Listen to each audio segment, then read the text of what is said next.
R Sreelekha എന്ന് പറയുന്ന മുൻ IPS ഉദ്യോഗസ്ഥയായിരുന്ന ഇപ്പോൾ BJP കൗൺസിലറായിട്ടുള്ള ഇവർ ഈ ഒരു മോഷണ ആരോപണം പറയുമ്പോൾ ഇവർക്കെതിരെ സൈബർ ബുള്ളിയിങ് വരുന്നുണ്ട്. എന്നാ പിന്നെ ED വന്ന് അന്വേഷിക്കട്ടെ എന്നൊക്കെ പറഞ്ഞുകൊണ്ടാണ്. അതായത് അവർ അത്തരത്തിലൊന്നും ചെയ്യാൻ പ്രാപ്തയുള്ള സ്ത്രീ അല്ല. അവർ ചുമ്മാ ഒരു ആരോപണം പറയുന്നതാണ്.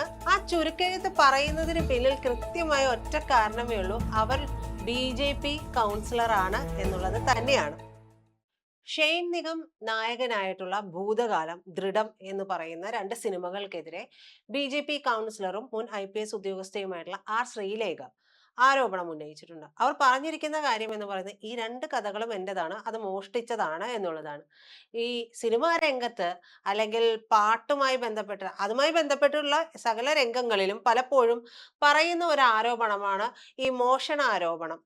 ചില സംവിധായകരൊക്കെ ചില കഥകളൊക്കെ വായിച്ചതിന് ശേഷം പിന്നീട് ഇതിന്റെ മൂലകഥയൊക്കെ എടുത്ത് പിന്നീട് ചെയ്യുകയും ഒക്കെ ചെയ്തിട്ടുള്ള മൊത്തം ഒരു അഴകുഴമ്പൻ സംഭവത്തിലുള്ള മോഷണ കൃത്യങ്ങളൊക്കെ നമ്മൾ കേട്ട് പരിചയിച്ചതാണ്.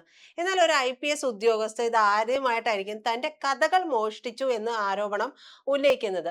അത് ഈ അടുത്ത് പുറത്തിറങ്ങിയിട്ടുള്ള സിനിമകളാണ്. ഈ സിനിമകളുമായി ബന്ധപ്പെട്ടുകൊണ്ട് ഇവർ പറഞ്ഞിരിക്കുന്ന കാര്യം എന്ന് പറയുന്നത്, ഷെയ്ൻ നിഗം നായകനായിട്ടുള്ള ദൃഢം, ഭൂതകാലം എന്നീ സിനിമകളെല്ലാം തന്റെ കഥകൾ മോഷ്ടിച്ചുണ്ടാക്കിയതാണ് എന്നാണ് പറഞ്ഞിരിക്കുന്നത്. അതിന്റെ ഭൂതകാലത്തിന്റെ തലക്കെട്ടിൽ പോലും സാമ്യമുണ്ട് എന്നും ഭൂതഭവനം എന്നാണ് താൻ കഥയ്ക്ക് നൽകിയ പേര് എന്ന് കൂടി അവർ പറയുന്നുണ്ട്. അവരുടെ കുറിപ്പ് നമുക്ക് നോക്കാം. ദൃഢം എന്ന സിനിമ കണ്ടു. പോലീസ് കഥയായതുകൊണ്ട് കാണാൻ അവസരം കിട്ടിയത് കൊണ്ടും വളരെ യാദൃശ്ചികമായിട്ട് കണ്ടതാണ്. ഞാൻ കുറെ വർഷങ്ങൾക്ക് മുൻപ് എഴുതി മാതൃഭൂമി ആഴ്ചപ്പതിപ്പിൽ പ്രസിദ്ധീകരിച്ചിട്ടുള്ള കരിങ്കുടി പോലീസ് സ്റ്റേഷൻ എന്ന ചെറുകഥ മോഷ്ടിച്ചാണ് ഇതിലെ മൂലകഥ എന്ന് പറഞ്ഞാൽ ഒരു തെറ്റുമില്ല. ഈ കഥ ഞാൻ എൻ്റെ യൂട്യൂബ് ചാനലിൽ ശ്രവണ കഥയായിട്ട് അവതരിപ്പിച്ചിട്ടുമുണ്ട്. കഥ വായിച്ചിട്ടില്ലാത്തവർക്കായിട്ട് ലിങ്ക് താഴെ കൊടുക്കുന്നു എന്ന് പറഞ്ഞുകൊണ്ട് ആ ലിങ്ക് അവർ ചേർത്തിട്ടുണ്ട്. എൻ്റെ ചാനലിൽ 3 വർഷം മുമ്പ് പറഞ്ഞ ഒരു അനുഭവ കഥയുടെ മോഷണമാണ് ഭൂതകാലം എന്ന പല അവാർഡുകളും കിട്ടിയ സിനിമ. തലക്കെട്ടിലും സാമ്യമുണ്ട്. ഭൂതഭവനം എന്നായിരുന്നു ഞാൻ കഥക്കിട്ട പേര്. അതുകൂടി കണ്ടു നോക്കൂ എന്ന് പറഞ്ഞുകൊണ്ട് അതിൻ്റെയും ലിങ്ക് ഇട്ടിട്ടുണ്ട്. ഈ 2 സിനിമകളിലും തമ്മിൽ മറ്റൊരു കണക്ഷൻ കൂടിയുണ്ട്. രണ്ടിലെയും നായകൻ ഷെയ്ൻ നിഗമാണ്. ഈ മോനെ എനിക്ക് പറവ എന്ന സിനിമ കണ്ടപ്പോൾ മുതൽ ഇഷ്ടവുമാണ്. കാരണം എന്നോടൊപ്പം ജോലി ചെയ്തിരുന്ന ഒരു കുഞ്ഞു സഹോദരനായി കണ്ടിരുന്ന ഒരു പോലീസ് ഉദ്യോഗസ്ഥനെ പോലെ തന്നെയാണ് ഈ താരവും കാണാൻ. പ്രത്യേകിച്ച് ദൃഢം എന്ന സിനിമയിൽ പോലീസ് വേഷത്തിൽ.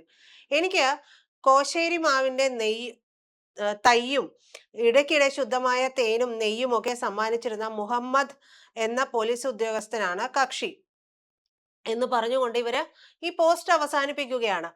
ഞാൻ പറഞ്ഞു വരുന്നത് മറ്റൊന്നുമല്ല, ഇത്തരത്തിലുള്ള ആരോപണങ്ങളൊക്കെ നമ്മുടെ സമൂഹത്തിൽ ഇടയ്ക്കിടെ ഉണ്ടാകുന്നതാണ്.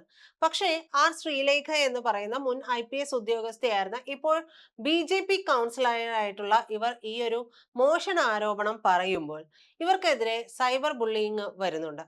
പലയിടങ്ങളിൽ നിന്നായിട്ട് ഞാൻ സോഷ്യൽ മീഡിയയിൽ കണ്ട ഒരു കാര്യം എന്ന് പറയുന്നത്, എന്നാ പിന്നെ ED വന്ന് അന്വേഷിക്കട്ടെ എന്നൊക്കെ പറഞ്ഞുകൊണ്ടാണ്. അതായത് അവർ അത്തരത്തിലൊന്നും ചെയ്യാൻ പ്രാപ്തയുള്ള സ്ത്രീ അല്ല. അവർ ചുമ്മാ ഒരു ആരോപണം പറയുന്നതാണ് എന്നൊക്കെയാണ് ഈ പല പോസ്റ്റുകളുടെയും ആ ചുരുക്കെഴുത്ത്. ആ ചുരുക്കെഴുത്ത് പറയുന്നതിന് പിന്നിൽ കൃത്യമായ ഒറ്റ കാരണമേ ഉള്ളൂ, അവർ BJP കൗൺസിലറാണ് എന്നുള്ളത് തന്നെയാണ്. അതല്ലെങ്കിൽ മറ്റാരെങ്കിലും ആയിരുന്നു ഇത്തരത്തിലൊരു ആരോപണം ഉന്നയിച്ചിരുന്നത് എന്നുണ്ടെങ്കിൽ ഇത്തരത്തിലൊരു രീതിയിൽ പോസ്റ്റ് ഇടില്ല. EDയുമായി ബന്ധപ്പെടുത്തി ഒക്കെ ഇടാനുള്ള സാധ്യതകളൊക്കെ കുറവായിരിക്കും. മറ്റു പല വിഷയങ്ങളുമായിരിക്കും ഇതുമായി ബന്ധപ്പെടുത്തി പറയുന്നുണ്ടാവുക. നമുക്കറിയാം ആർ ശ്രീലേഖ എന്ന് പറയുന്ന മുൻ IPS ഉദ്യോഗസ്ഥ അവർ BJPയിൽ ആകൃഷ്ടയായിട്ട് വരുന്നുണ്ട്. അതിനുശേഷം ഇവർ വിളിച്ചു പറഞ്ഞു, ഇവരുടെ പല കമന്റ്സും പല ഫേസ്ബുക്ക് പോസ്റ്റുകളും ഒക്കെ നമ്മൾ കണ്ടിട്ടുള്ളതാണ്. എല്ലാത്തിനോടൊന്നും നമുക്ക് യോജിക്കാനൊന്നും കഴിയില്ല. അവർ BJPയിൽ വിശ്വസിക്കുന്നത് കൊണ്ട് നമുക്ക് അവരോട് തീർത്താൽ തീരാത്ത ഒരു വൈരാഗ്യം വെക്കേണ്ടുന്ന കാര്യമൊന്നുമില്ല. അതിനൊക്കെ അപ്പുറം തന്നെയാണ് മനുഷ്യത്വം, മനുഷ്യന്മാർ തമ്മിലുള്ള ബന്ധം എന്നൊക്കെ പറയുന്നത്. ഒരുപക്ഷെ അറിഞ്ഞിട്ടുണ്ടെങ്കിൽ അവർ ഏത് രീതിയിലാണ് ഒരു സാധാരണ സ്ത്രീയായി പെരുമാറുന്നവരാണോ എന്നുള്ളത് നമുക്കറിയില്ല. അപ്പോ ഒരു ബി.ജെ.പി. കൗൺസിലർ ആയതുകൊണ്ട് മാത്രം അവരെ വിമർശിക്കുന്ന രീതി സോഷ്യൽ മീഡിയയിൽ കണ്ടതുകൊണ്ടാണ് സത്യത്തിൽ ഈ ഒരു കാര്യം പറയുന്നത് പോലും. ഈ ഉദ്യോഗസ്ഥ പറഞ്ഞിട്ടുള്ളത് പോലെ ഇവർക്കെന്താ കഥ എഴുതാൻ പാടില്ലേ? അവരിലുള്ള ഒരു കഥാകൃത്തിനെ അവർക്ക് കൊണ്ടുവരാൻ പാടില്ലേ? വലിയ ഉദാത്തമായിട്ടുള്ള കഥകളൊന്നും അല്ലെങ്കിലും ഒരുപാട് അനുഭവങ്ങളിലൂടെ കടന്നു പോയിട്ടുള്ള ഒരു വ്യക്തിത്വം തന്നെയായിരിക്കും ആർ ശ്രീലേഖ എന്നുള്ളതിൽ നമുക്ക് തർക്കം ഉന്നയിക്കേണ്ടതില്ല. കാരണം ഒരു പോലീസ് ഉദ്യോഗസ്ഥ കടന്നു പോകുന്ന പല സവിശേഷമായിട്ടുള്ള സാഹചര്യങ്ങളും ഉണ്ട്. പോലീസ് ഉദ്യോഗസ്ഥ മാത്രമല്ല കേട്ടോ, പോലീസ് ഉദ്യോഗസ്ഥർ എല്ലാം തന്നെ അത് അങ്ങ് താഴെത്തട്ട് മുതൽ മുകൾ തട്ട് വരെ കടന്നു പോകുന്ന സമ്മർദ്ദങ്ങളും കാര്യങ്ങളും എല്ലാം ഉണ്ട്. അപ്പൊ അവർക്ക് ജീവിതത്തിന്റെ പല തുറകളിൽ പെട്ടവരുമായിട്ട് അടുത്തിടപഴകാനും അതായത് കേസിന്റെ ഭാഗമായിട്ടും പരാതികളുടെ ഭാഗമായിട്ടൊക്കെ അടുത്ത് കേട്ടറിഞ്ഞിട്ടുള്ള സംഭവങ്ങളും കാര്യങ്ങളും ഒക്കെ ഉണ്ടാകും. അപ്പൊ അതൊക്കെ ചേർത്ത് വെച്ചാൽ തന്നെ ഒരു പുസ്തകം എഴുതാനുള്ളത് ഉണ്ടാകും. അതുകൊണ്ടാണല്ലോ പലരും ഇത്തരത്തിൽ കഥകൾ എഴുതുന്നതൊക്കെ. പല കഥകളും ഒരുപക്ഷെ അവർ കണ്ടിട്ടുള്ള നേർചിത്രത്തിന്റെ സാക്ഷ്യം കൂടിയായി മാറാനും സാധ്യതകളുണ്ട്. അപ്പൊ അത്തരത്തിൽ തന്നെയാണ് അവർ പറഞ്ഞിട്ടുള്ളത്. താൻ അനുഭവിച്ചിട്ടുള്ള ഒരു കാര്യവും ഒന്ന് തന്റെ അനുഭവ കഥയും ഒക്കെയാണ് എന്നുള്ളത് തുറന്നു പറയുകയും ചെയ്യുന്നുണ്ട്. ബി.ജെ.പിയുടെ ആളായതുകൊണ്ടോ അല്ലെങ്കിൽ ബി.ജെ.പിയുടെ വക്താവ് ആയതുകൊണ്ടോ അവരെ ഇത്തരത്തിൽ അവർക്ക് ഇത് എഴുതാൻ അറിയില്ല അല്ലെങ്കിൽ അവരെന്തോ വലിയ മോശമായിട്ടുള്ള ഒരു കാര്യമാണ് പറഞ്ഞത് എന്ന് പറയുന്ന രീതിയിൽ ചെയ്യുന്ന ഒരു കാര്യം അത് ശരിയായിട്ടും നമ്മളെപ്പോഴും പറയുന്ന വലിയ നമ്മൾ എടുക്കുന്ന തലച്ചുമടുണ്ടല്ലോ, പ്രബുദ്ധ കേരളം എന്നുള്ള തലച്ചുമട്, ആ തലച്ചുമടിന്റെ കാര്യത്തിൽ ശരിയല്ല എന്നുള്ളതാണ് എൻ്റെ ഒരു പക്ഷം.